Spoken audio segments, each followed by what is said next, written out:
नमस्कार। और आज हम लोग कॉम्पिटिटिव इंग्लिश स्टार्ट कर रहे हैं। और जो कॉम्पिटिटिव इंग्लिश में हम लोगों का जो ग्रामर है पूछा जाता है, ग्रामर जो है उसी को हम लोग बोल सकते हैं। यहाँ पर जो इंग्लिश पूछा जा रहा है उसको स्टैंडर्ड ग्रामर बोलते हैं, या तो इसको किंग इंग्लिश बोलते हैं, या फिर क्वीन इंग्लिश बोलते हैं, या तो एडवांस इंग्लिश बोलते हैं। मतलब आप कॉम्पिटिटिव इंग्लिश पढ़ रहे हैं, इसका मतलब आप इंग्लिश में आपका कमांड बहुत अच्छी तरीके से होना चाहिए किसी ना किसी प्रकार से।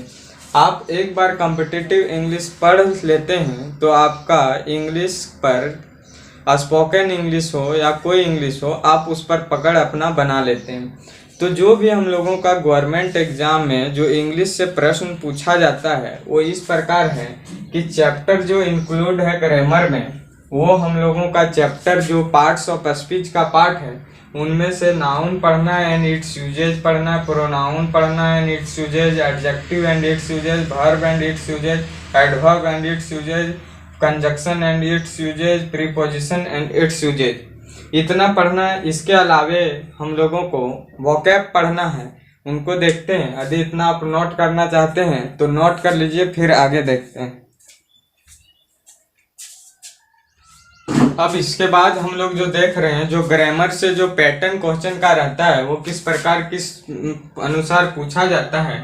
जो ग्रामर में क्वेश्चन जो बन के आता है वो सबसे पहले कॉमन एरर आता है। कॉमन एरर आता है उसी को बोला जाता है स्पॉटिंग एरर।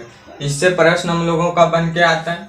दूसरा बन के आता है सेंटेंस इम्प्रूवमेंट, सेंटेंस इम्प्रूवमेंट बन के आता है। और तीसरा क्लोज टेस्ट ग्रामर में बन के आता है। उसके बाद बात करें वोकैब का, तो वोकैबुलरी से बन के आता है, सिनोनिम से प्रश्न रहता है, एंटोनिम से प्रश्न रहता है, वन वर्ड सब्स्टिट्यूशन से प्रश्न रहता है, आइडियम एंड फ्रेजेज से रहता है और स्पेलिंग से रहता है। इन सारे चीज जो ग्रामर का पार्ट्स है वो सभी एग्जामों में पूछा जाता है। वो चाहे कोई भी एग्जाम हो, स्टेट का एग्जाम हो या सेंटर लेवल का एग्जाम हो, सभी एग्जामों में ग्रामर अपने आप में जहाँ भी इंग्लिश का जरूरत होता है, ग्रामर एक अपना इम्पोर्टेंट पार्ट रोल निभाता है वहाँ पर। ठीक है, तो अब हम स्टार्ट करते हैं ग्रामर का एक पार्ट नाउन।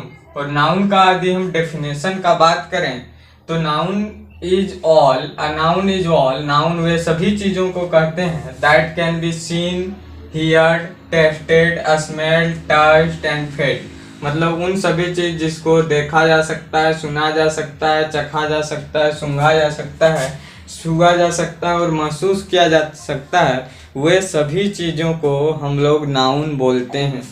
या तो noun is all that is the inherent quality of anything mentioned in the entry. मतलब कोई भी चीज में उसके छिपे हुए अंदर के गुण को जो बताता है, उसके क्वालिटी को, अंदर के गुण को बताता है, उसको भी हम लोग नाउन बोलते हैं। एग्जाम्पल के लिए यदि हम बात करें कि the inherent quality of an old man, old man के पास उसका गुण क्या होता है, इज हिज ओल्डनेस। तो ओल्डनेस जो यहाँ पर है वो क्या है, नाउन है। The inherent quality of a beautiful picture is, क्या है, उसका ब्यूटी, सुंदरता का गुण है, तो क्या हो गया, नाउन हो गया। द इनहेरेंट क्वालिटी मतलब ये होता है अंदर का गुण जो बताता है, तो ये सभी चीजें नाउन कहलाता है। अब हम लोग देखते हैं आइडेंटिफाई कैसे नाउन को कर सकते हैं। अब हम लोग यदि आइडेंटिफिकेशन ऑफ नाउन्स की बात करें तो हिंदी में यदि हम चेक करें उनके सफिक्सेस को और प्रीफिक्सेस को। सफिक्सेस मतलब जो उसका लास्ट में जुड़ा हुआ रहता है, और प्रीफिक्स मतलब वो वर्ड जो वर्ब रहता है उससे पहले, वर्ड के पहले जो जुड़ा रहता है। जैसे आपा, सफिक्सेस पन, आपा में बुढ़ापा, मोटापा, पन में अपनापन, बड़प्पन, लड़कपन, बचपन, ई में गहराई, महंगाई, कठिनाई, अच्छाई, ता रहेगा कठोरता, सरलता, कायरता, मधुरता, ये सभी नाउन कहलाते हैं। सफिक्सेस से यदि हम पहचाने तो आइडेंटिफाई नाउन इस पर। इंग्लिश सफिक्सेस का बात करें तो रहेगा NESS, ITYSION, TION, ATION, CATION, TH, DOM, HOOD hood, ANCENCAL, LOGUE, LOGY, ICAN, IAN और बहुत सारे हैं। इतना आप देखें, फिर आगे हम लेके चलते हैं।